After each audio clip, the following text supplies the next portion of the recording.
Ayan po ang sabi ko sa inyo, huwag niyo pong araw-arawin o once a week kasi matapang tong gamot na to. Guys, gamot din po to sa sugat ng aso. Kung yari yung aso nyo, nakakain ng seafoods o yung bawal, pwede to igamot.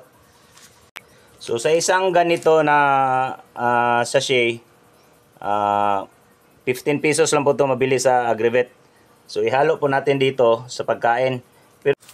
Yo guys, welcome back to my YouTube channel. Again po pong Pinero YT. Guys, matagal na po tayong hindi nakapag-update sa ating YouTube channel kasi busy po tayo, no?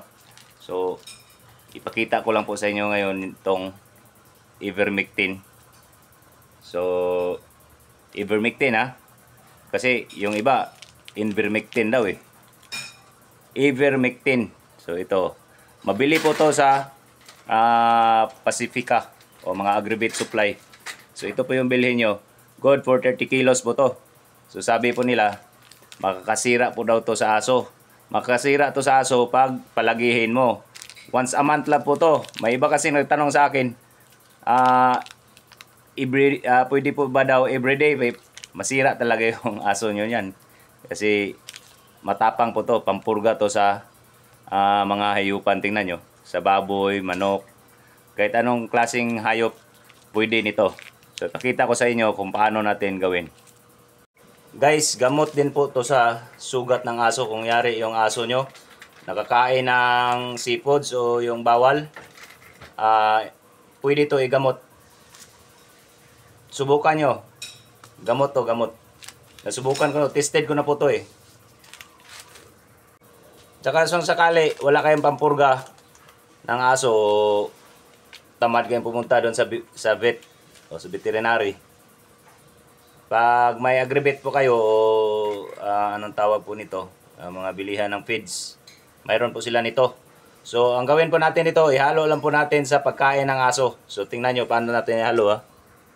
So sa isang ganito na sachet, 15 pesos lang po ito mabili sa Agrivet. So ihalo po natin dito sa pagkain. Pero yung pagkain na para hindi po sayang yung pagkain, kakainin talaga sa aso, yung paborito nila na pagkain, kunyari, pritong isda, o manok, o lechon. Kung may lechon kayo, kakain talaga sigurado yung manok, aso niyan. Ihalo lang po natin to. Good for, kunyari, yung aso nyo, tag 10 kilo. So, good for 3 aso na po to. So, simple lang po guys. Ihalo lang po natin to ha. Iganyan lang po natin, oh. So, kunti lang po to. Kasi itong sachet na to, good for 30 kilos. So, isang ganito lang po, huwag niyong damihan. Pagkatapos nyan, i-mix lang po natin. Yes, Oreo, gustong-gusto na kumain, no? Gutom na si Oreo, alas 12 na kasi. Kaya, kung pakainin niyo yung aso nito, yung gutom talaga sila, yung wala pang kain. Huwag mo nyo nang pakainin ng umaga. Pakainin nyo mga alas 12 para maubos talaga nila itong gamot na binigay nyo. Kasi pampurga to eh, yung pang ano ng garapata, pwede din sa kuto o sugat sa aso. Gamot to siya guys. Tested ko na po to. Kaya binigyan ko itong aso ko nito kasi may sugat si Blacky sa ano niya. Dito sa anong tawag nito? Buntot. So hindi niya maabot sa dila niya. Kasi kaya gagamutin natin dito. Oreo, come. Oreo.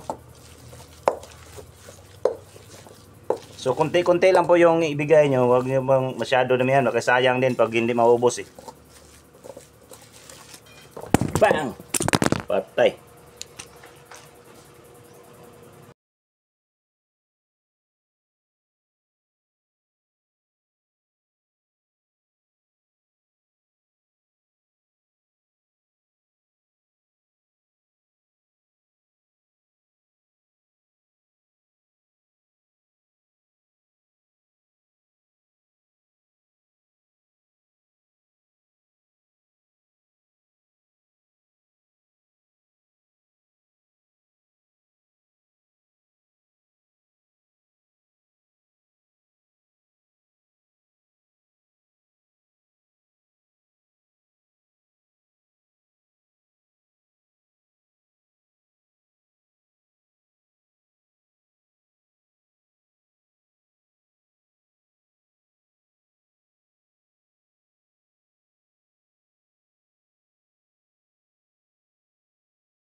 So guys, sa mga nagsabi po dyan na nakakasira po to sa aso yung ivermectin, hindi po yan nakakasira kasi hindi po yan gawin sa manufacturer kung nagawa nito kung nakakasira yan sa aso. Nakakasira yan pag palagihin mo. Huwag nyo palagihin, once a month lang po to. Kung sakali na okay na po yung aso nyo, napurga nyo na, nagamot nyo na yung mga sugat o kahit ano, ano kasi to, tawag, itong gamot na to, double purpose po kasi ito. Gamot sa sugat, yung katarak sa mata, o pang deworm. Round tong gamot na to. Kaya nakakasira to sa aso pag hindi ka marunong gumamit nito. Palagihin mo araw-araw. Kasi may nagtanong po kasi sa akin na pwede ba daw araw-araw. Huwag po nyo araw-arawin. Kaya yan po ang sabi ko sa inyo, huwag nyo pong araw-arawin o once a week. Kasi matapang tong gamot na to. Biruin nyo, tanggal yung mga anong tawag nito, bulati sa tiyan ng aso nyo. Kasi pampurga nga to eh. Tsaka yung sugat niya dito sa anong tawag niyan, yung sugat-sugat sa aso dahil nakakain ng bawal. Sigurado yan, within 1 month o wala pang 1 month, matuyo yan. Mga 1 week tuyo na yan. Tapos dandaan niya ang mahil. Tapos tutubuan niya ng balahibo. Ganyan ka-effective yung ivermectin. So subukan nyo guys, walang masama pag subukan nyo, di ba? Mark my word. Kasi ano na to eh, tested. Proven and tested ko na po to. Tingnan nyo si Oreo. Alagang ivermectin yan. Tingnan yung katawan ni Oreo. Oreo, say hi. Ito si Oreo, may breed po to si Oreo. Shih Tzu Maltese po to siya. Si Oreo. Kaya yung mahaba tong ano nito, balahibo. So sana guys, nagugustuhan nyo po yung video natin. Yung paggamot natin sa aso ng ivermectin Blackie. So, please subscribe my YouTube channel, Pupong Pinero YT. And then, please click the notification bell para updated po kayo sa mga bago po nating video. Bye-bye. Love you guys.